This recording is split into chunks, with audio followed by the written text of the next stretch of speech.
Hai, kali ini aku akan membahas tentang materi Pitagoras di kelas 8 SMP.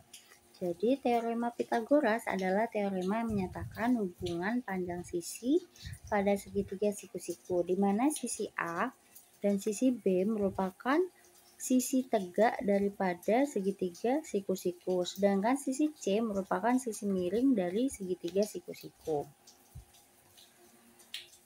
Jadi teori tentang teorema Pythagoras menyatakan bahwa kuadrat panjang hipotenusa pada suatu segitiga siku-siku adalah sama dengan jumlah kuadrat panjang sisi lainnya.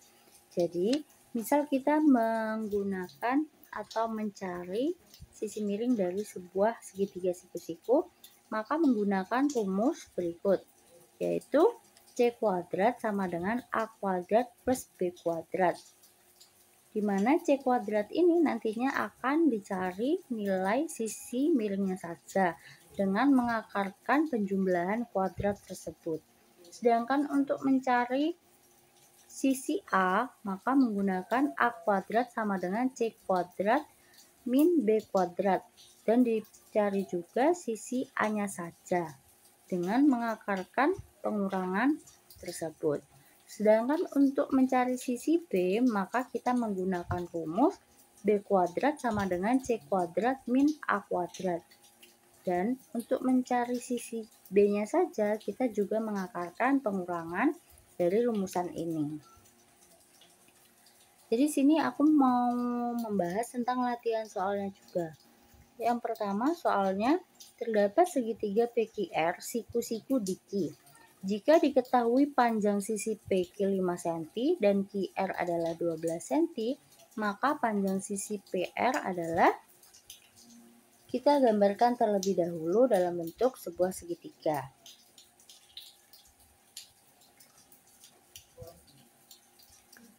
Nah, anggap gambar ini siku-siku ya. Jadi titiknya tadi adalah PQR dengan siku-siku DR, di mana PQ diketahui 5 cm dan QR diketahui 12 cm. Kita cek lagi soalnya ya. Benar, QR-nya 12 cm. Jadi untuk memperoleh nilai sisi miring dari segitiga siku-siku ini, maka kita gunakan rumus yang ada di slide sebelumnya. Dengan rumusan C kuadrat sama dengan A kuadrat plus B kuadrat. A kuadrat di sini kita bisa menggunakan 12 kuadrat ditambah dengan 5 kuadrat. 12 kuadrat itu sama dengan 12 dikali 12. Sehingga nilainya diperoleh 144. Ditambah dengan 5 dikali 5 yaitu 25. Untuk memperoleh sisi miringnya, maka kita harus mengakarkan penjumlahan ini ya, sesuai dengan rumusan pada slide sebelumnya. Berapakah 144 tambah 25? 4 tambah 5, sini 9, 4 tambah 2, 6, dan 1. Akar dari 169. Berapakah akar dari 169? Akar dari 169 itu adalah 13.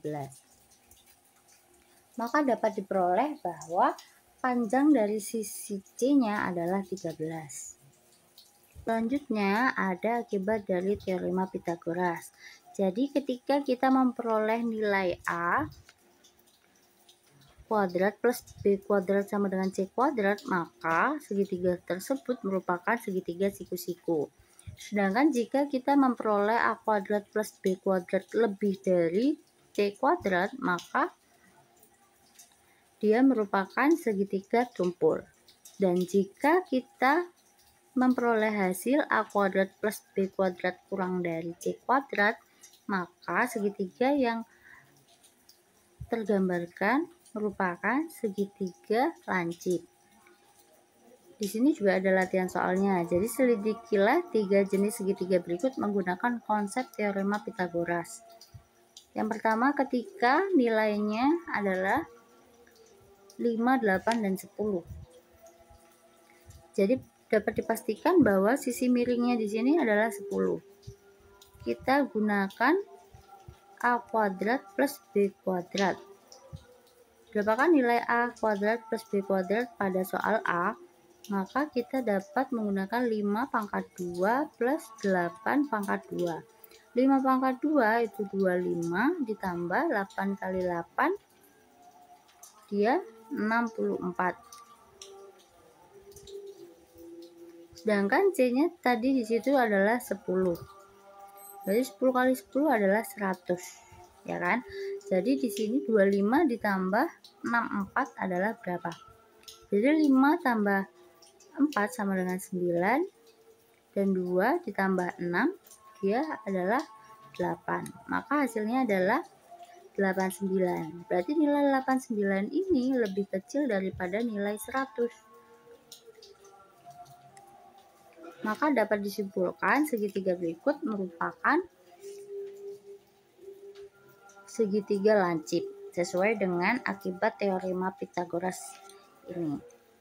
Jadi ketika nilainya kurang dari C kuadratnya, maka dia akan menghasilkan segitiga lancip. Untuk soal B, di sini diketahui sebuah sisi segitiga dengan panjang 9, 12, dan 13.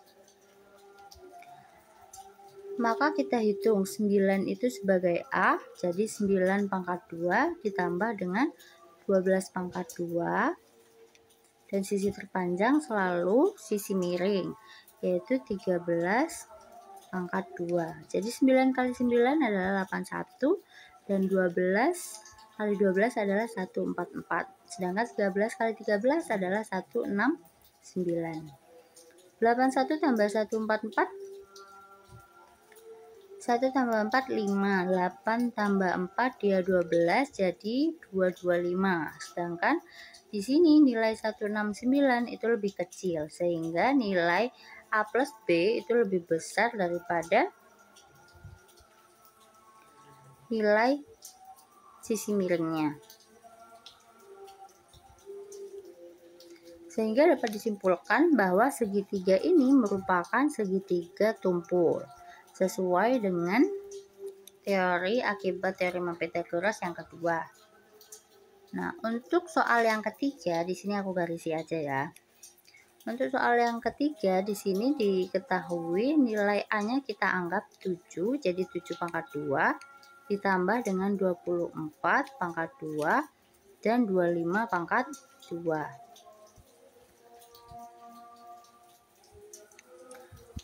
7 pangkat 2 sama dengan 7 kali 7 maka 49. Sedangkan 24 pangkat 2 kita hitung aja dengan perkalian disusun. Di sini 4 kali 4 16. 9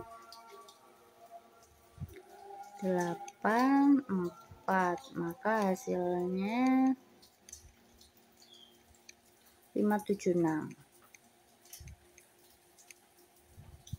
Sedangkan 25 kali 25 itu 625 kalau nggak salah ya. Kita hitung dulu.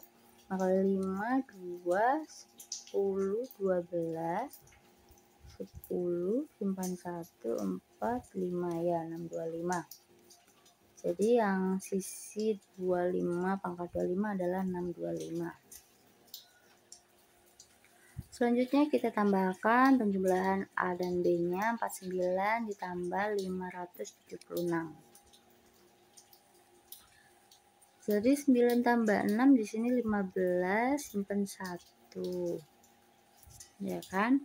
Jadi di sini 7 tambah 1 8, 8 tambah 4 12, jadi 625 sama dengan 625. Ini salah tulis ya. 625, maka nilainya sama. Maka soal ini merupakan segitiga siku-siku, dimana memang rumusannya ketika A kuadrat plus B kuadrat sama dengan C kuadrat gitu.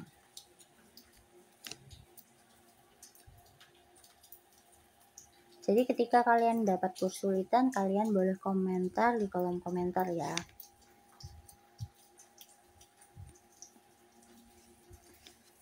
Selanjutnya dalam teori Pythagoras ada yang disebut dengan triple Pythagoras. triple Pitagoras itu adalah pasangan 3 bilangan asli yang memenuhi teorema Pitagoras. Jadi triple Pitagoras ini berlaku dengan kelipatannya. Misal suatu segitiga.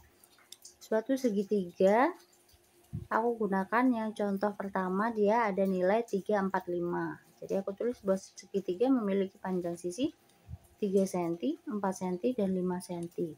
Jadi ketika aku di sini juga punya segitiga, ketika sisi A-nya dia 6, maka sisi tegaknya dia 8 dan sisi miringnya dia 10. Karena 6 ini adalah 2 kali nilai 3, maka sisi tegaknya juga 2 kali dari sisi B, dan 10 adalah 2 kali dari sisi miring C. Dan begitu pun akan berpengaruh terhadap kelipatan dari angka-angka ini. Jadi kalian boleh menghafal triple Pitagoras yang ada di slide ini. Untuk selanjutnya di sini ada latihan soal. Jadi tentukan sisi-sisi segitiga berikut menggunakan konsep triple Pitagoras. Jadi ketika diketahui sisi tegaknya di sini adalah 12 dan sisi miringnya ada 15, maka kita harus menggunakan triple Pitagoras untuk mencari nilai A-nya. Jadi kira-kira berapa? Aku akan menggunakan dengan membagi nilai 15 dengan dibagi 3. Jadi 15 dibagi 3 adalah 5. Jadi masing-masing aku bagi dengan 3. Ini juga dibagi dengan 3, maka hasilnya 4. Dapat dibuktikan bahwa segitiga ini triple Pitagoras ya, dengan angka 4 dan 5. Maka di sini kita juga bagi. Ketika di sini 4 dan 5, maka di sini nilainya 3. Maka 3 dikali 3 sama dengan 9. Sesuai dengan teorema Pitagoras yang pertama, 3, 4, 5. Untuk yang kedua, di sini ada nilai 17 dan 8. Kira-kira untuk sisi A-nya di sini nilainya berapa ya? Kita lihat teorema Pitagoras berikut. Nah, karena di sini juga teorema Pitagoras pada triple Pitagoras ada 8, 15, dan 17, maka 8, 17, dan di sini adalah 15. Jadi cukup dengan menghafal triple Pitagoras tersebut. Nah, bagaimana ketika kita menemukan soal yang mempunyai sisi-sisi segitiga yang memiliki sudut istimewa 30, 60, dan 90 dan diketahui hanya dengan satu sisi saja. Jadi di sini sisi tegak pasti akan dipastikan 90 derajat, sedangkan untuk sisi lainnya 30 derajat dan diketahui satu sisinya 10 cm. Kita bisa menggunakan dua cara. Yang pertama yaitu menggunakan perbandingan. Perbandingan ini dapat digunakan 90 derajat, 60 derajat, dan 30 derajat, di mana BC merupakan 2X. Jadi aku menggunakan aljabar. Yang AC menggunakan akar dari 3. Dan untuk nilai AB kita gunakan nilai X. Maka ketika diketahui nilainya 10, maka kita perbandingan dengan angka tadi dengan mencari nilai AC. Maka dapat diperoleh CB sama dengan 10 cm. Kita cari X-nya, maka ketika CB sama dengan 2X, sedangkan nilai CB adalah 10, maka dapat dikali dengan setengah. Sehingga nilai dari X itu adalah 5. Nah, untuk nilai AC sendiri, maka kita tinggal masukkan nilai X-nya pada persamaan berikut. Berarti AC nilainya sama dengan akar 3X, sedangkan nilai AB diketahui sama dengan X, maka nilainya adalah 5.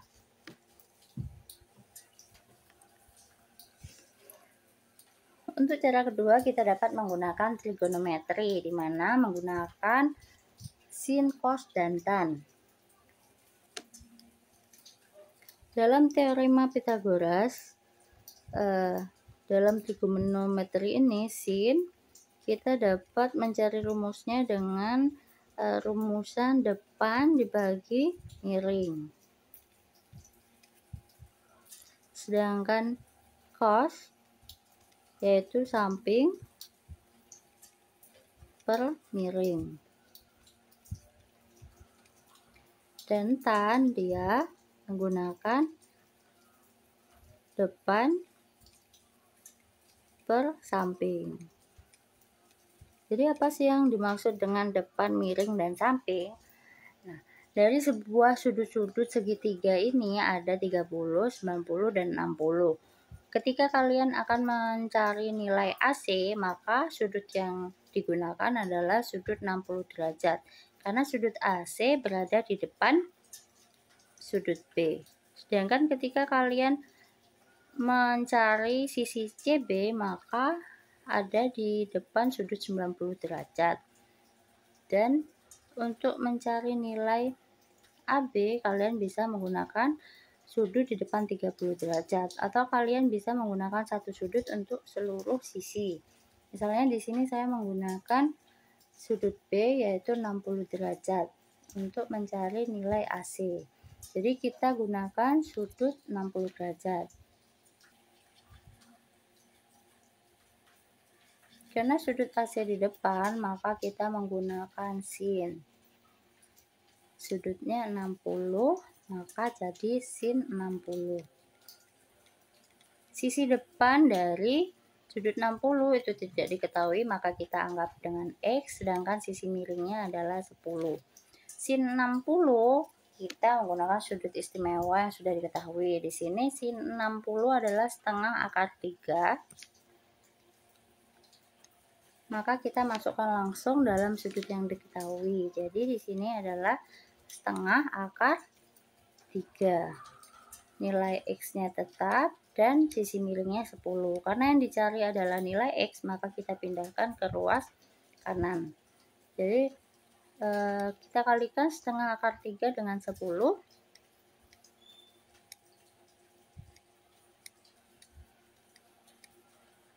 Maka 10 dibagi 2 hasilnya 5. Maka panjang AC sama dengan 5 akar 3. Jadi hal itu sama dengan cara yang pertama, di mana AC di sini juga diketahui nilainya adalah 5 akar 3.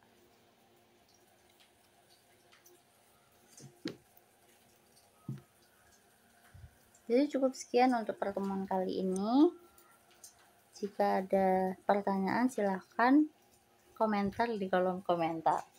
Terima kasih.